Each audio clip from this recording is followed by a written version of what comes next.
Welcome to the Morse Code Podcast, where we go deep with the most inspiring artists, musicians, and writers in Nashville and touring through Nashville. My name's Korby, and I'm hoping these conversations inspire you to push deeper into your own work, whether you're a full-time professional or just starting out on your own creative odyssey. If you're coming through town and would like to be on the podcast, drop us a note at hello@morsecodepodcast.com. And before I get to our next guest, I just want to say a few words of thanks to everyone who came out to our show last Saturday at the 5 Spot in Nashville.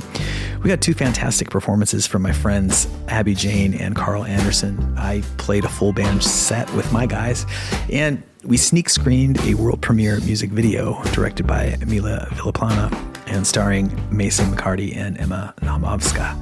It was for my new single, Meet Me at the End of the World, which comes out March 18. If I might gently, respectfully, candidly ask you to click over to my Insta at Korby and pre-save my song through the link in bio there, that would be so amazing and helpful to me. I might just say something else here. This show had a lot of personal meaning for me. For one, it was my first full band show in a couple of years, and it was the best time I've had in as long as I can remember. And more than anything in late memory, it was during those 45 minutes that I felt like I was doing what I was put on earth to do. If you've ever been lucky enough to have something in your life that immediate, you will spend the rest of your days trying to do it again and again. God, it makes me a little emotional. After making 8 albums and touring basically my whole 30s, I got so hurt by it all that I had to walk away. And I didn't know for how long, maybe forever. It was fine because I just decided to do something else. I focused a ton of effort and energy on film and writing. And there's no doubt in my mind that this podcast, with all its life-changing implications, would never have been possible without me and Randa and our buddy Travis Nicholson making the Morse Code TV show. But Saturday night, it was like a cattle prod to my heart. So incredibly validating and amazing and cathartic and just fucking fun. He'll probably never hear this, but I want to acknowledge my friend Anthony DaCosta, who, in addition to being a world-class musician and artist himself, believed in me and helped me put together this band of absolute monster players. They took my little song and dance and made it shiver in the light, you know? It was kind of fitting and poetic that he did that because he's, after all, the producer of this new song of mine, Meet Me at the End of the World. We recorded it together last spring, and that experience of working with him, how positive it was and how much I love what we made together is why I'm here now, putting this song out, putting my heart back out there for anyone to love or like or laugh at. I'm just back in this game, okay? And I'm fucking grateful to be here. All right, my next guest is a fountain of infectious joy and curiosity and is in firm possession of a kind of easygoing virtuosity that he just downplays. And mostly he just has the rarest of gifts. This man builds community like no one I've ever met. Eric Fortaleza was born in the Philippines before moving to Sydney, Australia, which is where he got involved in music. But it wasn't until 2019 that he made the unlikely jump to Nashville. He's worked with Lindsay L., David Ryan Harris, Chris Young, Randy Travis, and he's the founder and director of Pitch Meeting, a one-of-a-kind event where Nashville songwriters get up and perform their song with the house backing band, who, it must be said, has never heard the song before. I've been multiple times to the Pitch Meeting show, and I've got to say it is the only thing of its kind in Nashville and maybe anywhere, a must-see event. So this conversation has kind of a guru element to it. It's obvious to anyone who talks to Eric for more than 3 sentences that music for him is a spiritual affair. The man trades in vibrations. He's also an acute observer of the phenomenon known as human behavior. So he has, let's say, an elevated perspective on why it's important to play music at the highest, most dangerous level possible. He also runs a project called the Moga Family Band, and near the end of the taping, his bandmate Owen Fader showed up with an alto sax and a voice borrowed from Sam Cooke's Guardian Angel, and they played a song together that is, emblematic of why I do this podcast. You got to listen to the end.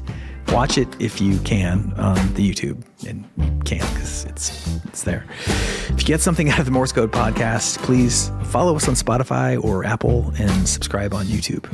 We're here every week with a new inspiring artist, because what is the point of life if you aren't inspired? And now here's my conversation with Eric Fortaleza.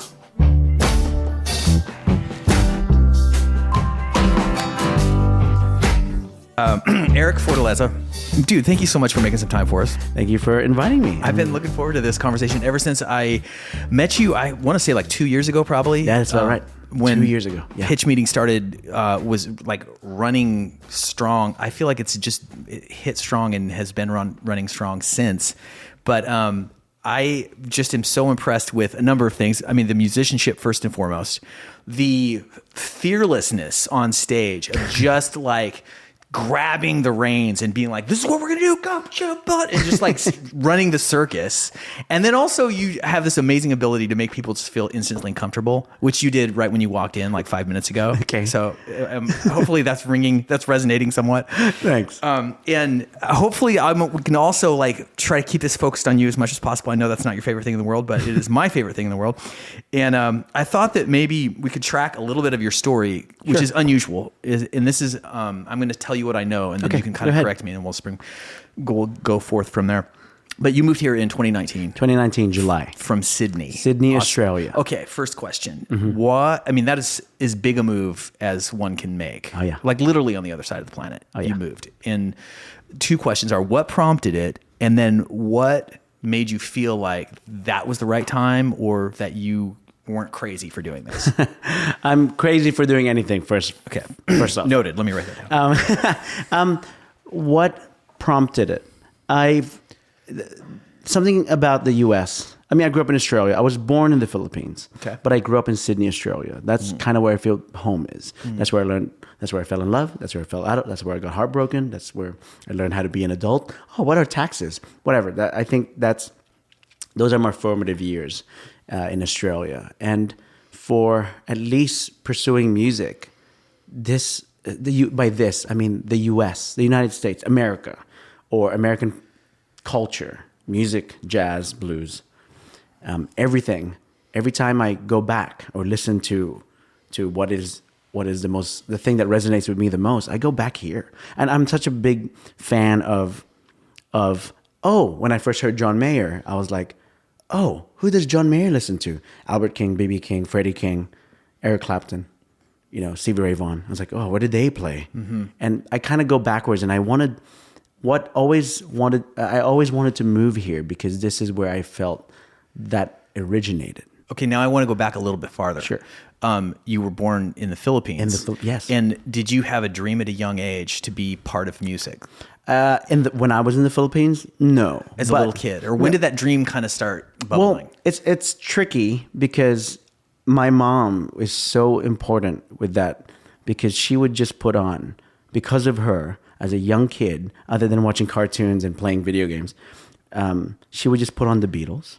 She would put on Simon and Garfunkel.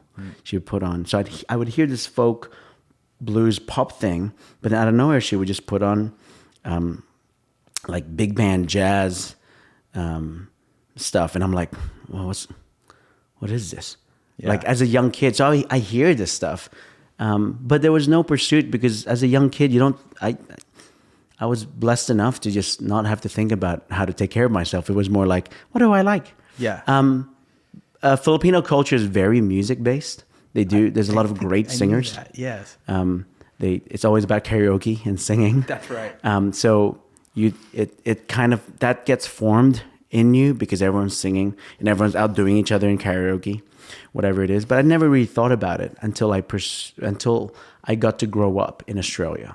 So what made you move to Australia then? I think my parents, a third world country, if there's an opportunity to get out, Yeah. you get out. And I think that's why I was asking. So you moved with your folks to Australia. That's right. How old were you? I was 9 or 10, around that age. And that's when you first were exposed to like, oh, maybe I was an immigrant. I was a young immigrant boy, like that did not want to be different, because I was like, I don't want to be different, but I am different. I look different. But I didn't. Like, you don't want to be different when you're that age. Yeah, I didn't either. You know, so this curly hair was a major problem when I was in high school. Obviously, like growing up in Australia, I tried to. A lot of people ask, it's like, why don't you have the Australian accent? I think my natural immigrant biology, whatever that is, makes me like, I take on accents, and I just like, because no one understands when I first moved here or when I first visited the U.S. when I wanted a banana smoothie, they're like, excuse me.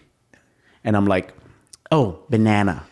And if I'm like, can I just have some water? Can I have some water, please? And they're like, what? Water. And I think it's just natural within me to just go. It's like a chameleon gene. Yeah, you kind of have to, because I think from a 9 and 10, that's what I had to do. Because I was like, if I stuck with my Filipino accent at a 9, 10-year-old, as a 9 and 10-year-old, it's just the way it works. Bullying is really great at getting rid of accents. Yeah. But sure. But that's my assessing that, of trying to figure where that came from. Okay, so now you're in Australia, and you kind of when did you start showing some like musical aptitude? And then did people encourage you? Did you seek it out? Like, I'm trying to find this thread, because you're obviously a really ambitious guy, and like, where did that start? Well, and would you think that you're an ambitious person? Would you agree? I love listening to music. Who doesn't? Which is a lot of people don't actually. Which is weird. You're right. Yeah. My sister doesn't really listen. It's not her. It's not. She doesn't think about, I want to listen to music today. I don't. I like, there needs to be music. And she doesn't really. So yeah, you're right. A lot of people don't really listen to music. So I agree. Sorry. But I started playing sports, and that's kind of how you assimilate more. I played rugby, football, the Australian version. And still don't understand it. It's like NFL, but without the pads. That's really all it is. That's the best way to summarize it. But then they kick it through the goalpost, then they run, and then they kick it. Yeah, totally. But for another pod. But it started when I got injured when I was 16. I injured my patella, and which also is like, known as the kneecap bone. Yeah, thank you, everybody. The kneecap. Break it down for the simpletons and like me. I was just like, okay, so I had a year off, and I can't play football anymore. And there's a bunch of buddies playing guitar, and I was like, okay, how do you play that chord? And we were all just teaching each other. Little did I know, when I started picking up the guitar, my mom said, oh, I play a bit of guitar. And I was like, what? This entire time you never told me? It's.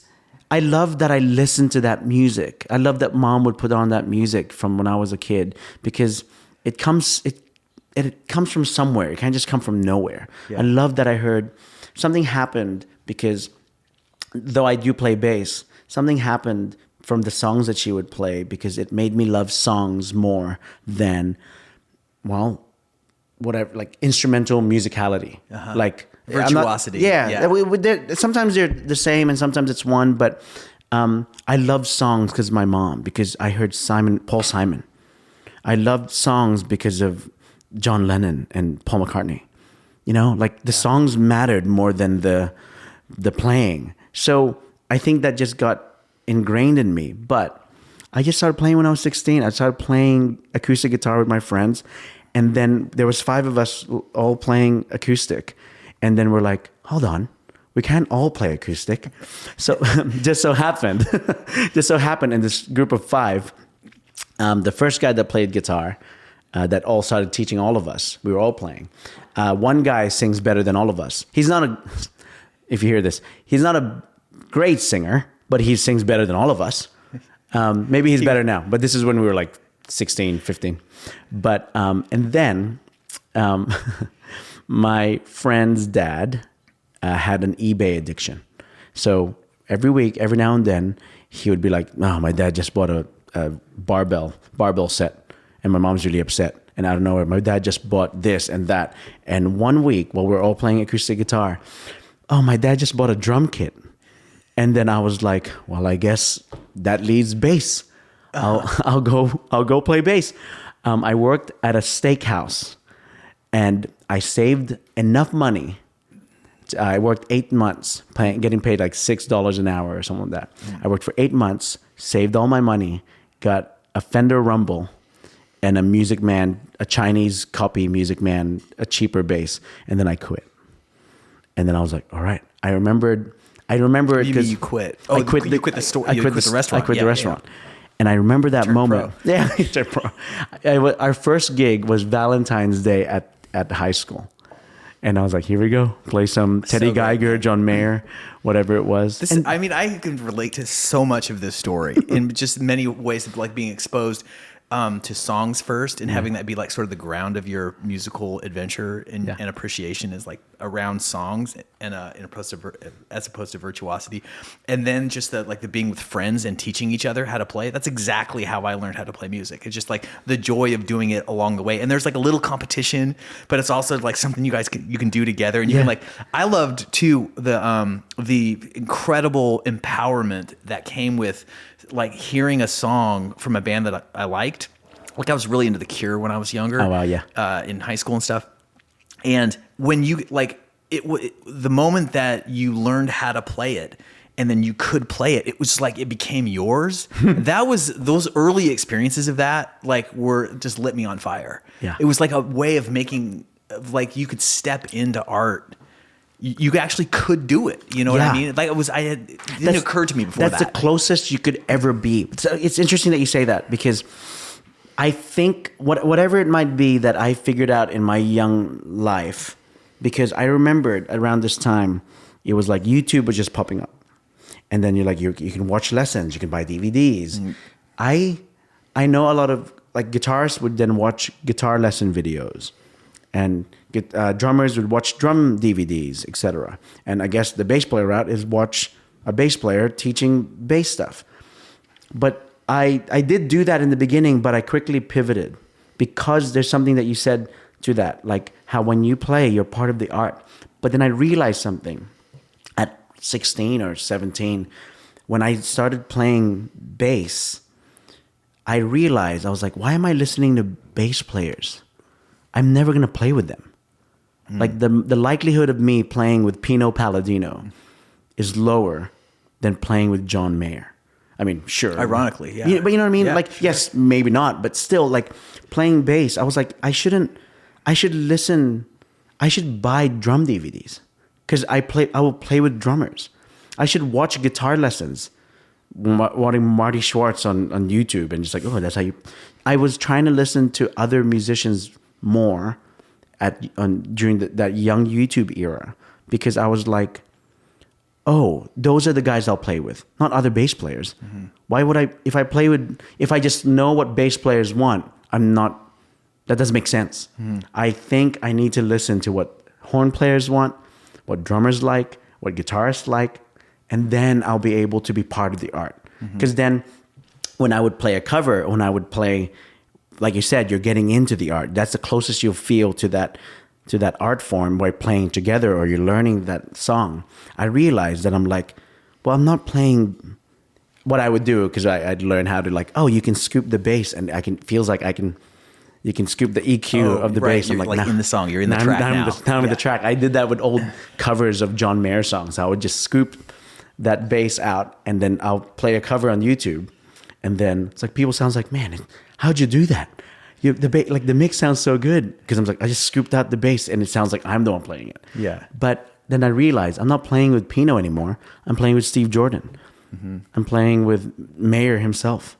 Like, that's the closest. What a great insight. Yeah. You know, absolutely. That's something that you said that too. How do I be part of the art? But then if I'm envisioning myself there, what is it really? And that's what I learned.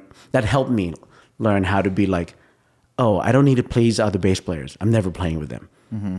But so did you start gigging at an early age in Sydney and around? And what I'm trying to get at is like, where did you rise up in the scene and then decide like, I'm going to make the big leap now? Circling back to my original question. Well, I grew up in Western Sydney, about an hour away from Sydney. So that's where most immigrants move to. It's cheaper, obviously, but it's about an hour from Sydney downtown. And then like you have your surrounding suburbs. This is a suburb called Blacktown. That has its own history of even that name. But around there was a lot of different musicians and a lot of different churches. There's actually a little area called the Hills District with 5 different suburbs called Seven Hills, Pendle Hill, Castle Hill, whatever. And then they all started a church a long time ago there in this hills area called Hillsong. So there's that happening at around the same time when I was growing up. So there was a lot of that kind of music. Hillsong, is that like the church music? Yeah, praise and worship music. Super praise and worship music. Yeah. So I was hearing that music a lot.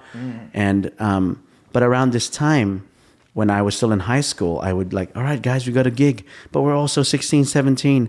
And when we were around 18, that's when I realized, oh, I want this more than them. I was like, like, because I quickly, bass is easier than most instruments. And as much as I want to say like, no, man, it's its own. But really, at the end of the day, like I don't want to make people go, no, bass is equal. It's like, nah, not really. Like it's not, it's funny. It's only 4 strings, or if you get a 5 string, whatever. I mean, you can go Victor Wooten route if you want, but you also can have a great career. And probably, I mean, a really great career if you know how to support the song. Yeah, exactly. You don't need to do more than what I do. I'm not. Yeah, you got some chops. Yeah, I'm not that. I mean, chops, but I'm really busy and I get in the way a lot. But but my point, like to answer that question, that's when I kind of realized that in Western Sydney there was a scene of musicians playing, and then I remembered one of the first big gigs I was doing around Western Sydney, the community. We were opening up for this big YouTube artist from the US.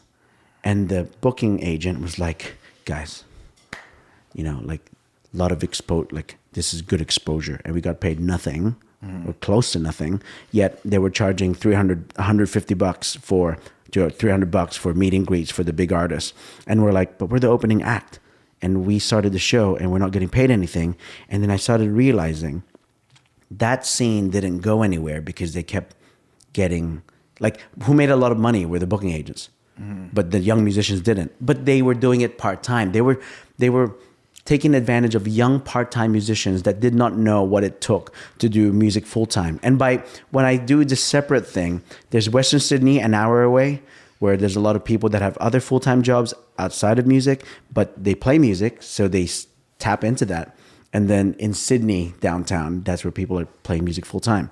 I realized if I keep investing here, I'm not going to get anywhere. I need to go downtown. That's where I need to play. But I also went to music college. When I graduated, I got into medical science, and then I left after 3 months and then pursued music. So studying music as well was really the first time I got to experience that downtown thing. Just to insert for a second. So I'm always interested in this moment that happens in a young person's life when they especially like someone that's got the inclination to be creative, where there's a fork in the road and they can do the sensible thing, get the straight job and play music on the side, or they can go all in. And people choose, most people choose the one, and the crazies choose the other. And obviously I'm sitting across the table from a crazy. And so what was that moment like where you were just like, I don't care, I'm going for it? Okay. So I remember I was catching a train every day, getting this. I remember before college, my parents are Filipino. I'm Filipino. My parents are Filipino. My sister's an architect. My middle sister does computer science, and it was all like my cousins are nurses and engineers, and all my friends are doing engineering and all this stuff. And that's kind of like the route that your parents immigrated from a third world country, so you are now in an opportunity to make sure that you get a really good job. Yeah. Become a doctor. It's like an immigrant mindset. Yeah, but I get it, because totally. it's the greatest way out of that poverty. And I remember when I tried to apply for college, when I graduated high school, I asked my parents, when I graduate high school, can you guys buy me a bass? Like I had my cheap Chinese made bass, but when I graduate, a Music Man, yeah. When I graduated, I asked my parents if when I graduate, can you guys buy me a Fender? Because my friends were like, their parents are buying them cars or giving them a trip somewhere, and I go, I don't want any of that. I would love a Fender bass. I want a real Fender bass, American made. And they said no. They're like, we're not, because they were good parents. Well, yes, definitely. And they also said everyone graduates. Like. That's nothing. That's nothing. Yeah. What if you get into college? We'll help you buy a bass. And I was like, fair enough. To me, that was a very fair deal. Yeah. And then when I got into medical science, I was like, here we go. And they said, okay, let's go. And I looked for a Fender jazz bass, and I started pursuing this degree. And it would take about 10 years. If I made the right choices and eventually all this stuff, 10 years, I'll become a doctor. Right? And I was like, okay, here we go. From 3 months, a month or 2 months, whatever it was, I don't even remember anymore. I would catch the train to college every day, and I would see this young kid on that train that has this lanyard that had like a JMC Academy of Music. And in my head, I was like, what? You can study music? And I used my Nokia phone and paid 20 cents per megabyte to search what this college is, and it was a private college that you can study music. And I was like, oh, I didn't know that. And then I thought about it as I was catching that train. Okay, this is when I knew that I needed to pursue music. When I was like, why do I want to become a doctor? And this was my answer. Well, when I become a doctor, I will have the money to buy anything. I can buy a Strat, I can buy a P-Bass, I started thinking like that, and I was like, oh, hold on. That's wrong. Something's up. If I'm just doing if I'm going down that route, and I'm thinking about the instruments that I can buy, I was like, I'm wasting too much time. And I remember I sat down with my parents and I told them, hey, I was like, I think I want to drop out of medical school and pursue music. And I was ready to get like, yeah. And my mom goes, she said, do what you love, but just do it. Make sure you do it. If you're going to do it, do it. Like, be serious. Yeah. Like if you want to do that, but finish it. Make sure you finish it. Don't change around and waste too much time. Mm-hmm. And she did say, I have a plan B just in case. And my plan B was, I technically have a high school music degree if I can teach. So I'm technically a high school music teacher, but I've never used it. But I had that plan B. You already had it. I have it on top. On top of my. Yeah, I earned it after my music degree. Oh, okay. So cool. I just that was for my mom. I was like to my mom and dad, I was like, I'll give you this. But that was important too because, the domino effect of life. If I didn't pursue that, if my mom did not tell me, this is just now that I'm thinking about it. That's why we do this. If my mom did not tell me to pursue oh wow, holy crap. It's just hitting me. If my mom did not tell me to pursue a teaching degree or have a plan B, I don't think I would be here. And here's kind of how, if I can just connect it. Tell me if I'm jumping. But after I finished music college, I'm gigging and I'm playing and I'm meeting all these people. And I thought, this is it. I'm at the place where I need to be. I'll just do this teaching degree. So I at least have this for my mom, and in case whatever, for me too, in case something fails, whatever. So I went to the University of New South Wales, which is a state in Australia, in Sydney, and I studied a diploma of education. And that year, to get that diploma, I met this guy, another guy that was pursuing that same degree, named Travis New. Travis New is a guitarist, and he was here a couple months ago, and he just played at the Opry with Keith Urban. So it's like, this is like amazing. Like we saw each other grow. He still lives in Australia, but my point is, when he was pursuing, we studied together, and we get to the point where we had like spare time, like a lot of free time, and we would just smoke weed on the streets outside of the college because you can't do it in campus. But We got to know each other, and he was like, "Hey, dude, do you play country music?" And my gigging mindset was like, yeah, whatever you need. I've never touched country music, ever. And this was my one and only country gig in Australia. And the artist that he was MDing, that he recommended me for. Music directing, so he was building the band for the other artist. And he asked me to play for this artist. That artist had a manager. That manager was the CEO and head of CMC. CMC is the equivalent of CMA in Australia. They're like the sister companies, CMC. That guy, his son at that first gig was taking photos.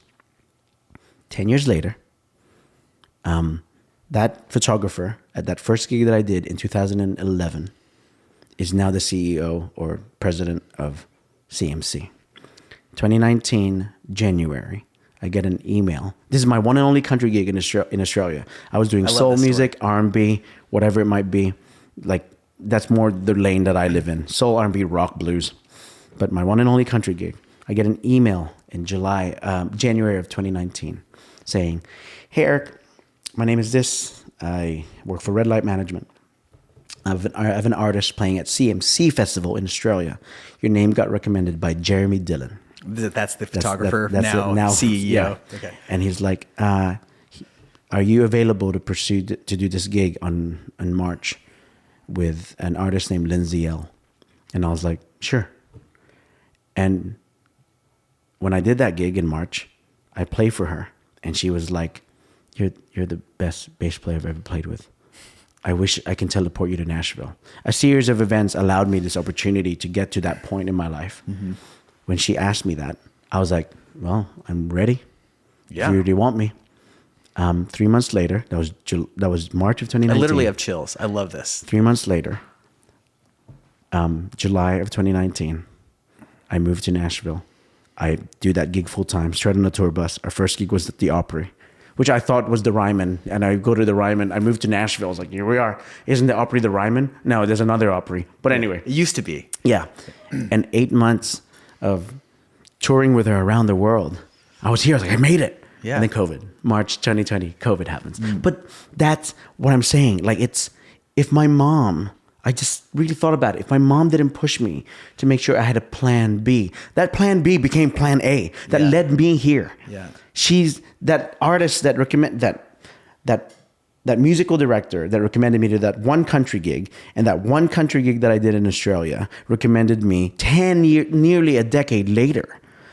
And I saw them random, but I never worked with them other than that gig.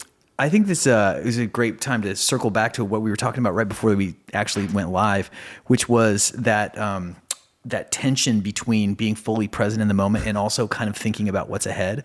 Because I think that a lot of times young artists and even older artists err on one side or the other. They're like always in the moment, that they don't have any sort of sense of what maybe is next. And so they wake up one day 10 years later and they're sort of doing the same thing. Mm-hmm. And then there's another guy that's always like trying to look for the next gig. And he's just like, that person's not very fun to hang out with. And the true path is kind of what you represented in your story, which is like enjoying being along for the ride, enjoying taking the gigs as they come, enjoying being a musician, but also, like saying yes to things and inadvertently positioning yourself for new opportunities. And I think this story is really emblematic of that very thing. Would you agree? Yeah, or what's your perspective on that?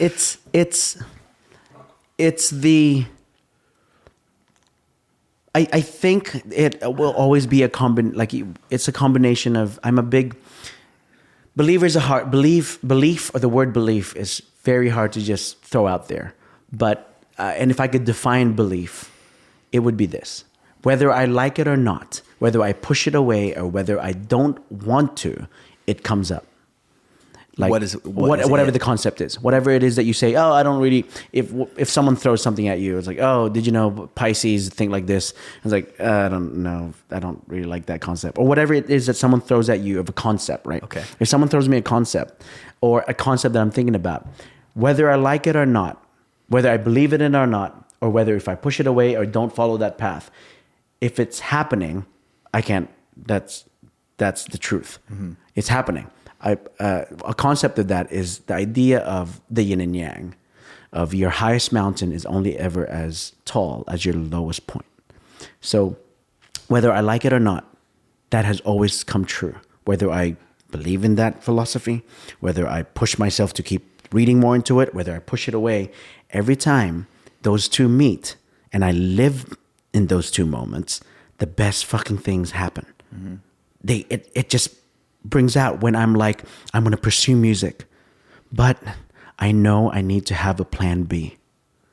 And I'll make sure I take care of myself and my mom, because she's the one that moved from the Philippines and took the risk to allow me to pursue what I want to do, to go in a first world country and pursue music. Mm-hmm. You can't do that in a third world country. No way.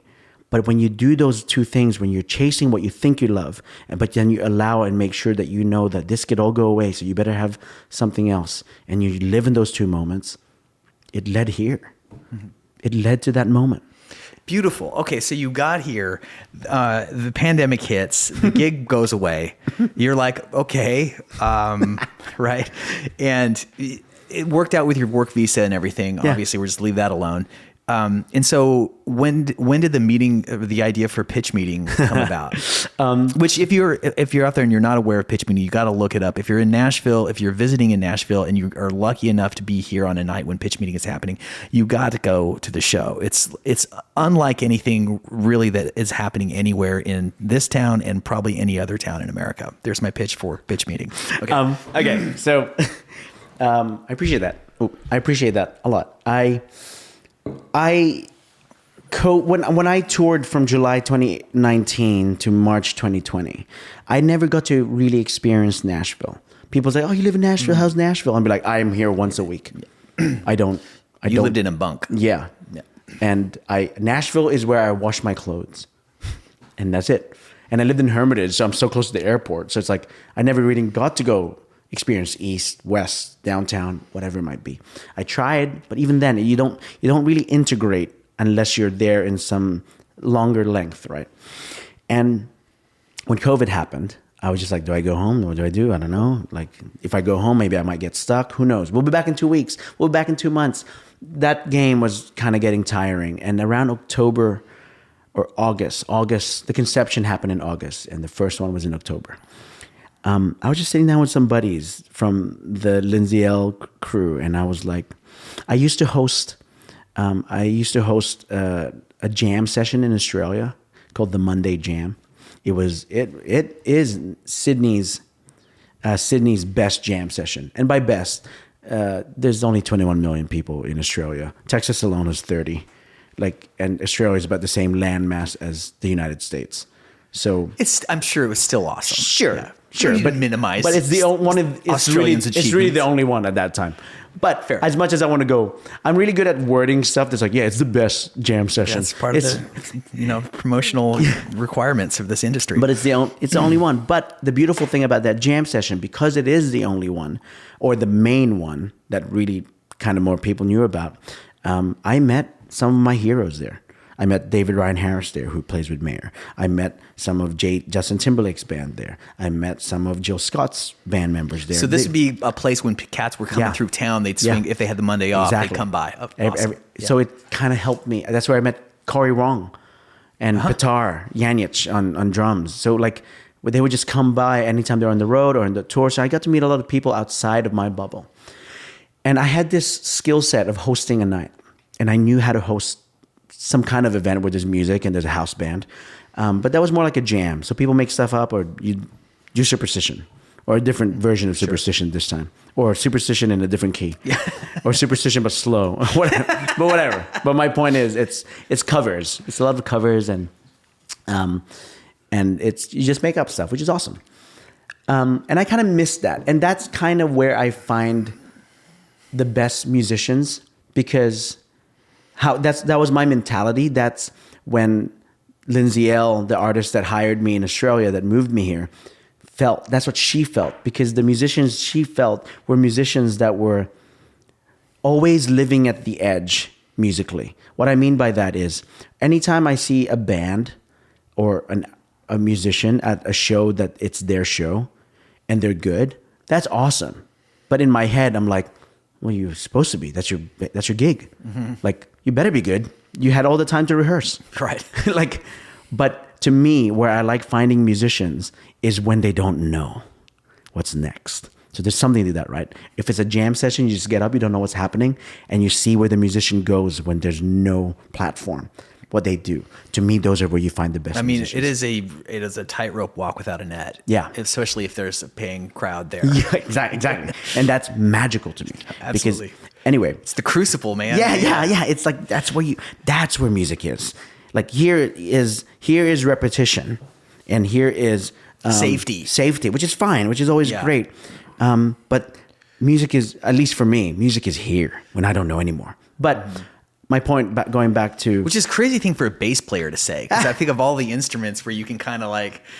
You can hang with a lot of instruments. Drums, you don't have to like hit the right note. You just have to hit the pocket. Guitar player can float on the top of things. Keys can kind of but the bass has got to like spell out the chord. There's no hiding. So that's a crazy thing for a bass player. Well, I look at the bass as either. The musicians I prefer to play with are, this is selfish, but it's like, I can change anything. I change the weight of whatever it is that's happening.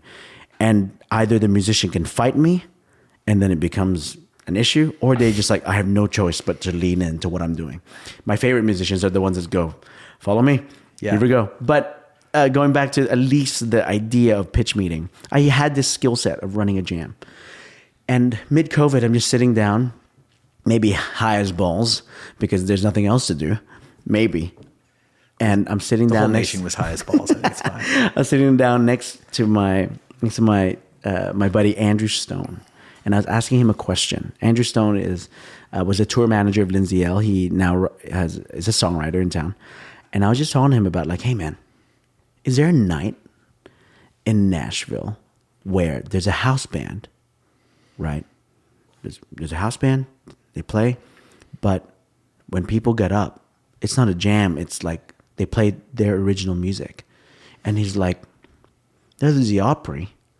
And I'm like, nah, something a bit more accessible.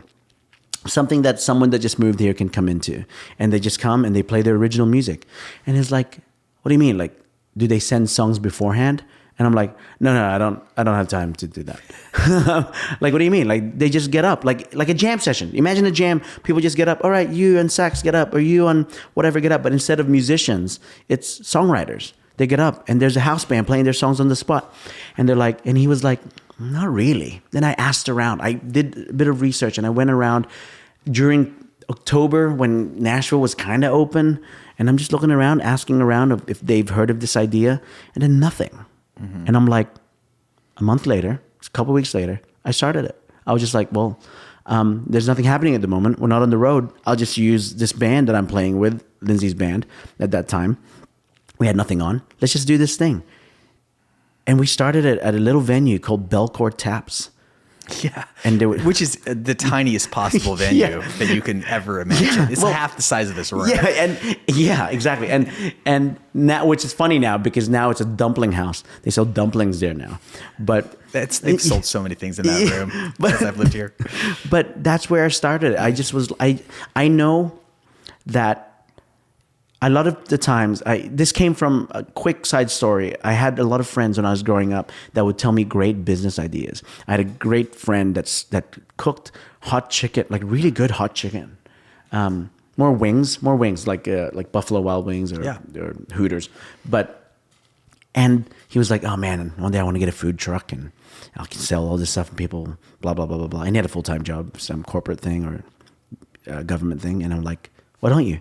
And I've heard that. I'm so excited for my friends when they say all these great ideas and then nothing. And I'm like, I told myself, I don't want to tell people my dreams and just tell them my dreams and keep talking about dreams. That's tiring. So it's a lot of people. When I have an idea or when I want to do something, I just, okay, well, how do you make that happen?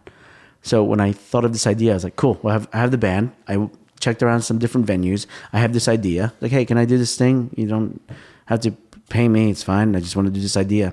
And I started the first pitch meeting on October of 2020, mid-COVID, with a 5-piece band. And here we go. And people got up, did their songs, and it just started from there, and it kept building. Like the build it and they will come mentality, they started coming. This is so brilliant, man. And how were you able to, you're obviously like way out there in terms of guts and willingness to fail. But I think a lot of musicians, really great musicians, especially like in this town where you never know who's in the room or whatever, you feel like you're in a room full of arms, people with their arms crossed, just evaluating you. How did you motivate these guys to go with you on this kind of dangerous escapade? I think that is a question for someone that's following. Because maybe when Owen gets here, I'll ask him. Yeah. Because I don't personally, I don't know. Like, why do I? Yeah. Why are you not afraid is an interesting question too. Okay. Maybe that's easier to answer. This is one. Like, I always tell people, if your plan B, this is my plan B, and it's an ocean away. It's back home. But if you can literally and metaphorically have an ocean-wide distance between your plan A and plan B, like, it allows, at least for me, it makes me go, sure, but it's a lot of effort to go to plan B. It's like, might as well say plan A. Am I afraid? Hell yeah. Every day. I could fail, of course. But why? I think it is the notion of, I keep going back to the idea of what inspires me to keep going. It is that yin and yang thing again. It's the very thing that allows me to keep moving forward, because I hit a point where if I could back up one more from the moment I thought of pitch meeting on August of 2020, I was actually on stage in Berlin, Germany. 17,000 people in this arena. No COVID yet. Maybe it was there, but we didn't know what it was called. People getting sick, but maybe. August, November. Sniffles. November or December of 2019. And this is kind of where it came from.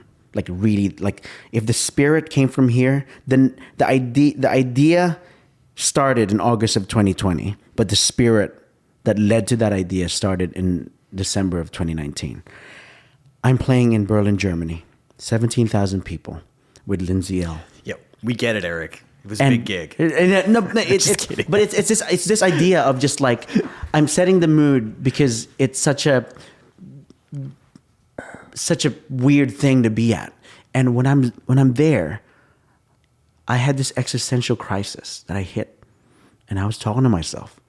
The songs were playing itself, literally, because most country music is verse, 1, 2, 3, chorus in 1, 2.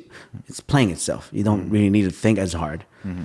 And I'm sitting at this gig. Everything was red, and I'm having a conversation with myself, and I'm like, I did it. I made it.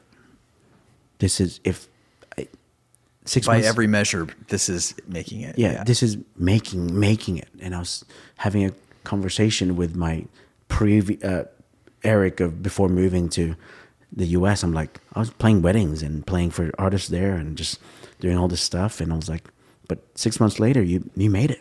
You're now playing at a country that you don't even know how to speak their language. And yet you have them at the palm of your hand because you just know how to make people sing along. And I was like, is this it? What's next? More arenas? Like, really? Like, is that really what I'm going to do next? I was like, what's harder than this? If this is supposed to be the hardest thing a musician, not an artist, a musician, a player can get, this and doing more of it isn't going to do anything. What is harder than this very moment, than getting to this point? And I answered that question as I'm like, ugh. And the answer I gave myself was like, you know what's harder than this? What about setting a path for others to do this? But this time, what about music without compromise? Because it got to this point where when you're at the top of the mountain and you're listening and you're meeting all these different people, I would just hear all these stories of artists pulling their hair out. Oh, you can't gain too much weight. You can't lose too much weight because that everyman look works. You can't, oh, don't cut your hair. Can you talk more? Can your songs be a bit happier? Because right now, I know you just got dumped and heartbroken, but we need a bit more party for this summer. Your song's not country enough. It needs a bit more country twang. Oh, your whatever, every single version of this compromising thing of when I see artists up at this point, losing weight, gaining weight, losing their mentality, venting to each other. As an MD, I got to listen in to a lot of these conversations. And I was like, I remember that all I asked one time, the major thing that I asked management was, can I have a rehearsal once a week with the band? Because I know I want to present this music as best as I can. And the one way that I can do that is that. And the answer I got is, not at this time. That's not the focus. There'll be a new album coming out and we can do that then. But at this moment, that's not the focus right now. And as I'm hearing this, the conversations we're having is, oh, you can't wear to the artist, like, oh, you can't wear those shoes. You should wear heels. Yeah, well, the actual music in the room is one of the lower priorities in an artist's career, according to the management and labels. That's when I was like, you know what's harder than this? Than getting to this point? Setting a path for others to get here, but this time without compromise. And when I realized what happens and what causes that is because artists don't own their music. And I was like, oh. So pitch meeting may have its front-facing night that people may know what it is. And if you don't, it is just now a place for artists to play their original music. There's a 12-piece band. You play your original music. It's on the spot. And I realize outside of that, what I really want is to create a space for artists to get to these places. But now they get to just focus on the music. That's hard. That's harder. Mm-hmm. That's harder than anything that I can think of. And I was like, I want to do that. That's what I want to achieve. My answer, or at least the thing that I'm building to answer that, is Pitch Meeting is a nonprofit organization. That was my way of getting out of that, because I was like, what causes all these issues? What causes all these compromises? Oh, because it's profit driven. Yeah, it's pursuit of money. But I get it. I get it, because we all got to pay our bills. Nonprofit doesn't mean no one makes money. Nonprofit means that the decisions being made towards the building of the organization isn't profit led. It is mission led. And our mission statement, I can just boil it down, is music done the right way for the right reasons. That was my way of talking to myself and going, that's harder. Mm-hmm. That's harder than anything I can think of. Once again, what you're saying really resonates with me. And particularly this idea of trying to think of what the hardest possible thing is and making that your lodestar. That's what has led me to this podcast. Mm-hmm. And among other things in my life, I have made many records and I've done pretty well as a singer-songwriter, and was motivated to do it at the highest possible level. But then after I started touring a lot, and it was fun. But after a time, I didn't play 17,000 seat arenas yet, but I did play. I started making my money, my living playing music live and my own songs, and that was the dream, right? And then there came a point in my life where I'm like, I can't imagine this. This is going to continue to be the same thing, in a different venue, maybe a bigger venue, and increasingly. But I saw people that 10 years prior that maybe I envied or something. They were like playing bigger rooms. I'm like, they're doing the same exact thing. They're still having like the 4 a.m. call time for the bus. They just get a bunk, but they're not happy about being in it. It's like hard to be on the road. And what you said, you were in the big arena. You're like this. You're playing music by numbers. Like I can do this in my sleep. There's no challenge to this.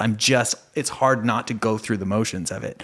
And that's what, why I spent the last 5 years making this is crazy to say out loud, but like a TV pilot about a guy who's trying to make his living in music as an East Nashville folk musician. Why the hell would I do that? I can't even really answer that question.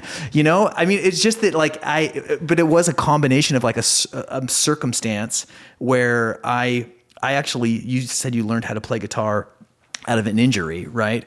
And same, I lost my voice while I was making a record, and suddenly it was the only time that's ever happened in my life, and it forced me to cancel gigs. And I was suddenly I woke up and I was like, holy shit, if I can't play guitar and sing, I don't have a living. I can't make rent. And that prompted me to, God help me, ended up being fine. But in that 3-month window, I thrashed around and was just kind of killing time. And I'd always been interested in acting, and acting to me was a thing that was, again, what other people did. And it was also something that the idea of it terrified me, but it was interesting. And it was interesting enough that I typed an email to an acting school here in town through the front door, just at the website, and was just I'm interested. I don't know how to do that. And the guy was okay, 3 days later, just come and meet me. And I like to meet prospective students. And I was who said anything about a student? I just I don't know what I want. And I went down and met him, and I was just I don't know. I like this guy. I could hang out with him. I could be an idiot in front of him and not feel too scarred for life. And that led me to attending a class. And Eric, I just never had been around actors or anything like that. But there was just something. It was a small class of 20 people. It was just a scene study class. So it was usually two actors acting out a scene from a movie you've seen. And I also was had this impression of actors as I identified them as theater kids from high school and college, and I was always terrified of those people. They all, dressed in black and had pretend sword fights in the courtyard at the college. But these were just normal people you'd see anywhere. And they were kind of chilling before class. And then the moment that the scene, got ready, and then the coach was all right, go. It just all of a sudden the energy in the room went, whoosh.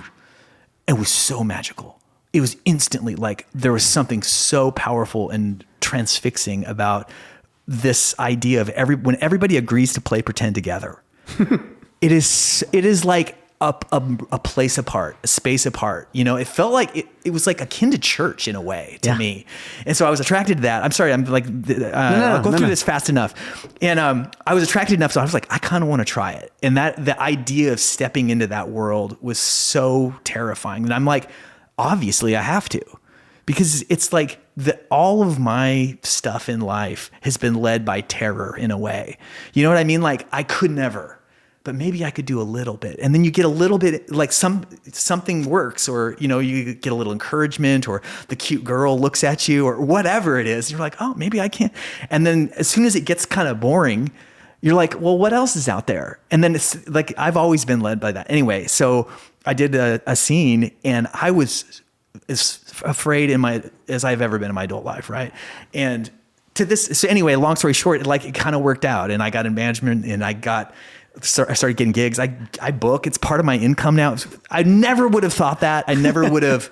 I still don't I don't even like talking about it out loud. It still seems like a weird thing that other people do, and largely is. There's other people that are so great at it, but I get to participate in it, and it's meaningful to me, right? And it's still terrifying to really do it. That's the magic. That's the magic. It's the moment before. It's not terrifying while you're in the scene. It's terrifying the moment before. It's so terrifying the moment before. But that's the idea. Yeah, come on in. Come on in. But that's I think, like I said, it is interesting to do. This makes sense, and everything here makes sense, and you can do that. But the moment before is the jumping that we're talking about. Yeah. The moment before is the jumping where you go in and you create. Yeah. That's why I think it's so fulfilling. And even the word church, what does that mean? It's it's grabbing something that you don't know. Exactly. I love this. This conversation is so great. And now that Owen's here, maybe I think that you're going to play a song. Yeah, it's going to be. Why don't you set this up? What's going to happen here? I've been playing with Owen Fader for a few years now. I think when he first moved to Belmont University. Yeah, straight from 3 years ago. And this young kid just played sax. And just to transition out, as we would play music at pitch meeting every week, he would just play sax. And I was like, okay, cool. And I would write songs, but I'm not really a singer. But I love writing songs. And I was like, Owen, I would play my song at pitch meeting to teach the young musicians to go, all right, because you have some of the best singers singing there. And then my turn. Make them comfortable. I go, all right, guys, here's the thing. I'm going to sing a song to show you guys that if you're worried about if you're going to suck, if I can do it, you can do it. So I would do that. Brilliant. But it transitioned to Owen being able to go, all right, Owen, I'll sing the first verse, you sing the second verse. And it transitioned to go, I'm going to stop singing. Owen, you just take the lead. And after a few years of just playing with Owen and figuring out life, we were like, man, let's start a band. Let's start a band together. Let's write some music together. So and did this dovetail with pitch meeting? Yeah, it was like pitch is such a great place for artists and musicians to figure out what they want to do, because you have the space and time to find what that is, rather than getting forced into some kind of, which is what I've seen when you're so young, you get forced into this conveyor belt. I'm like, all right, hits now, sound like this, trucks, because that works, a version of XYZ. But at least with the space of what I was aiming at for pitch, being a nonprofit organization, the best way I could think about the ultimate goal is to be a nonprofit record label where artists own everything. But with that space and that spirit of artists being able to take their time to really find themselves, because it's okay. And it's okay that you don't know what it is. And I've played for Owen for years now, and it took us that long, but it was the right time to really go, oh, let's write together. Let's make a band together. So Owen and I started this band with a few friends, Jake Baines, Cav Mims, Liam Hogan, Emmy Cannon. And I was like, hey, if I'm going to play here, I might just well ask Owen to sing one of our songs here. So we're going to play one of our originals. Awesome. It's called our band is called the Moga Family Band. And it's nice to be able to present that from a space that allows us to just take our time to know what we are and what we want to do. I can't wait to hear it.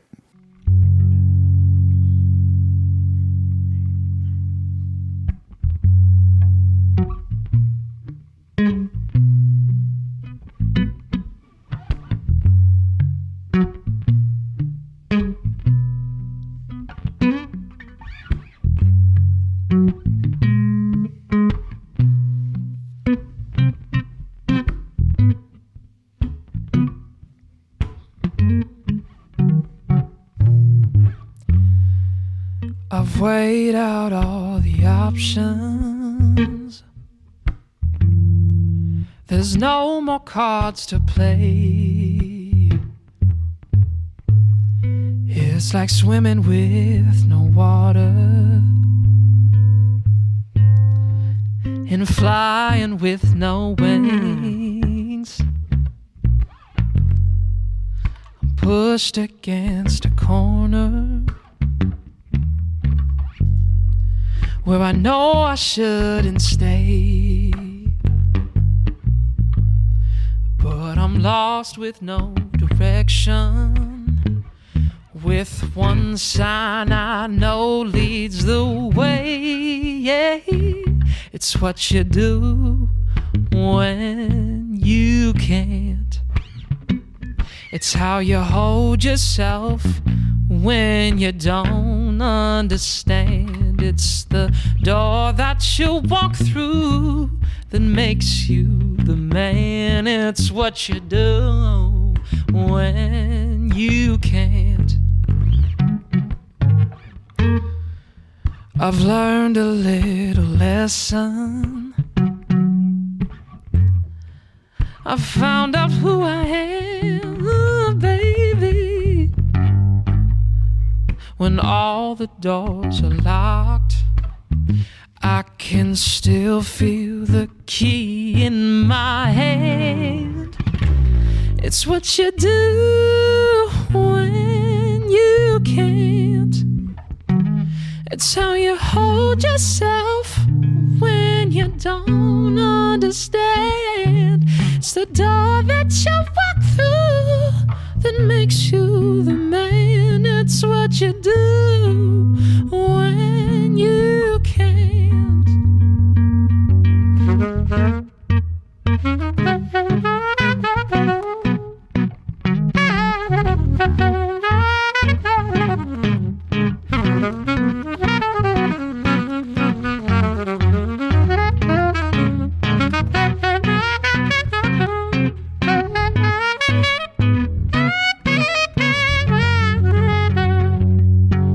There's no more decisions.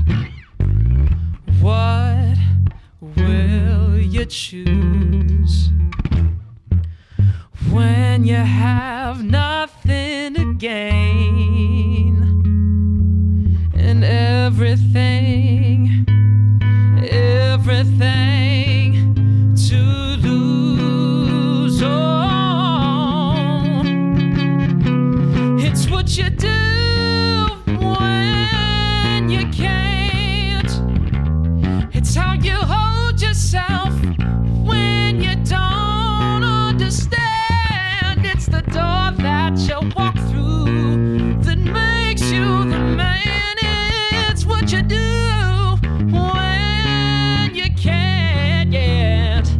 It's what you do when you can't. It's what you do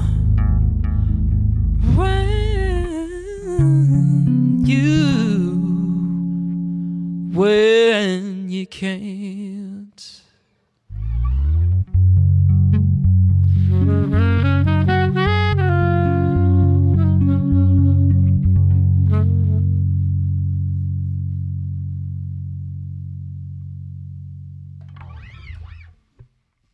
Dude, that was fantastic and highly musical and also a bit wild and perfect for this show. Thanks for letting me do what I do. Yeah, man. I mean, this is why I asked you. I'm such a fan. And I just want to say that the fact that you have this, maybe this is from your like high school training back in the day, but like this,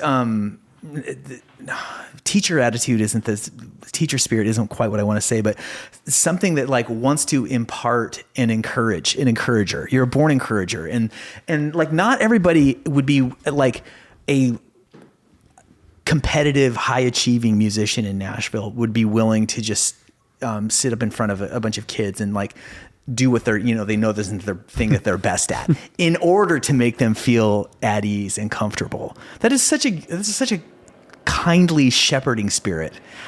I appreciate that. It is very sweet, but if the word grace makes sense in this world, in this topic, the space that I want to come from is also like people say that, oh, you're so encouraging and blah blah blah blah blah. My response is no, I'm really selfish. Like I push for that because I want the best. I want that. Like I push for these artists to go for it, and I push for these musicians to like get to this next level because I want it. I don't care if you want it. Like I want it. If I'm going to play with you, if I'm going to create something with you, I want it. You want them to be fearless. You want them to be because I want that. I personally want that. And I'm glad that it comes across that way, that it is nurturing and it's making them feel developed. But I want people to kind of understand that that both. That's how you live in that world. I'm giving the other perspective of that because to say completely that I'm just trying to nurture everybody is nice, of course, and I'll take that as a warm hug, and I'll be like, thank you so much. I just want everyone to be the best. No, I want to be surrounded by the best. And if my way of finding that from you is pushing you to get there, it's a combination of, I love that I get to do that with you, but that pushes me too. Holy crap. Like, if I'm not seeing that there's more, like, I'm not going to get better. The only way I'll get better is when I know that we're going into this dark road of like, let's see what happens. A way that I show that is every time I play with somebody, this town is a bit tricky because when I play with a musician, like in Nashville, when they're doing country music, mostly because that is the infrastructure, a guitarist, let's say, has a solo for 5 seconds, 6 seconds, right, 8 seconds in that track, 4 bars, and I get that. That's mostly how long they get to take. I try not to use bars because I get it. I more like length, like real time. How long does it take to find that spirit? When I first started doing pitch meeting, the first guitarist that I played with, Mr. Austin Goodlow, who's now Ben Rector's guitarist, he did his solo, his first solo he did on one of our songs, and he thought he was done. And I go, no, you're not. What are you doing? Keep going. And that was the first time in his life. I was like, oh, I'm so used to just playing that length and then I'm done. And he gave everything. He says, I gave everything I got in that thing. And I go, all right, cool. Now let's see. Yeah. Like, it's so easy. Like I said, of course you're going to be good when you show me everything that you've got. But what I want to do with you is create. What I want to do is when you're acting, you jump. What I want to do is when we're having conversations, we don't know what's going to happen. We don't know what's going to go. What I want is, I think the best music comes from that when you jump at that moment and you don't know what's next. I'm done. It's cool that I hear all the stuff you prepared. But that fearlessness comes from that. And if I push you, I'm pushing you to that moment because I also want to get there. The selfishness is also part of like, I want to get there. That's where I want to play. I'm pushing you because I want to be there. Let's find and see what happens there. That's my favorite kind of music. That's why I love pitch. When people sign up and we don't know their songs, this is the first time we're meeting them. I'm interviewing them on stage. The list has no order. When people get there, they're like, I was here first. I'm like, no, really, that's not how it works. But at the same time, it's free. You don't have to come, but it's also like, it's free. You get every opportunity to just meet all these people around you, some of the best musicians. But I don't like people sending they try to send their songs beforehand and I just tell them, I will not be checking this out. What if a person's like, this one's kind of got a weird 3-6-2-5-1 in verse 3, but it only happens once? Perfect. And I'll be like, my response is like, I forgot. Like, let's just go. Yeah. Like, we'll hear it, man. Like, I'm lucky that I'm surrounded by some of the best musicians in that band. We get to just do our thing. At the same time, there is this space. I want these artists to know that it's okay to jump, because then you really find yourself there. You've figured yourself out in your bedroom. You figure yourself out in the rounds that you're doing. You do rounds around town. You figured yourself out at one of your small shows or big shows, whatever it might be. But have you figured yourself out when you don't know what's happening? Yeah, it's such a crazy opportunity and rare and invaluable opportunity for a singer-songwriter who does not have any familiarity with that world. All of their terror, all of their fearlessness happens in the songwriting room, maybe by themselves or their co-writers. And they do, they take these shots. Maybe they try this rhyme and hope that the co-writer doesn't laugh at them or whatever. They make this song in the end. That's where all the scary happens. And now they have their song and they're like, here's my song. Instead of all of a sudden be in a situation where it's like, okay, we'll see what happens. Yeah. Like it's great because like that is so powerful. The writing the procedure and all the art of writing period before you even present it to people is so powerful. But then I wanted a space for artists to be able to go, sure, you think that sounds good in the writing room. Now, boots on the ground. Does it work? Mm-hmm. And boots on the ground. What if you take it away? Does the song disappear? Boots on the ground. Like, maybe that was so special at that moment and you knew it worked at that moment. Like, it's magical because I don't know. It's magical because people have their perceptions and ideas of how they want to present their songs. And I get it. But this space is a space for us to figure it out. This space is a space for us to see if it doesn't work. I always wanted to encourage, like, there's the new artists that have never played with a band before. They just moved into town. It's a great space to create community and meet people, and all of that. But what I get excited about as well, another version of that I want more artists to realize is this is also a space to see if that song works. This is also a space that if you're a bit more seasoned and you kind of already have the chops and you already know. You've already done some of stuff, and normally you get to try, when you try a song for the first time, it's at a round. Like, that's good. Or you have your own show, but those are few and far between if it's your own show. But this is every Tuesday, and it's free. And I've had so many artists that I enjoy playing with and that are part of the community that try out a new song that they've done because let's have you again, because you actually get another way to take advantage of this night. Mm-hmm. Try out to see if that chorus that makes people sing along. It doesn't? Great. Go back. Write it again. Yeah. We all found out together.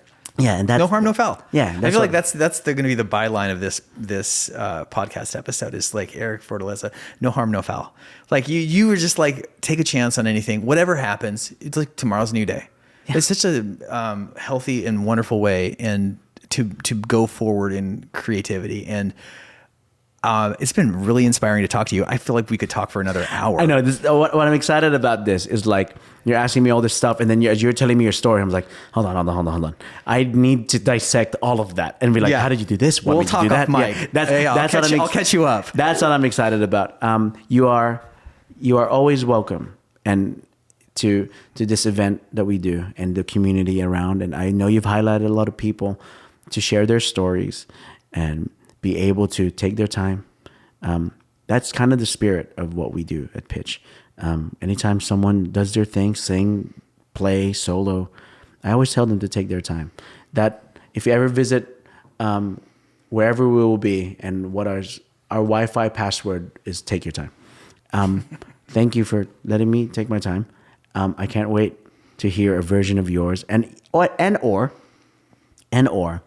like a way to present your thing and what we do.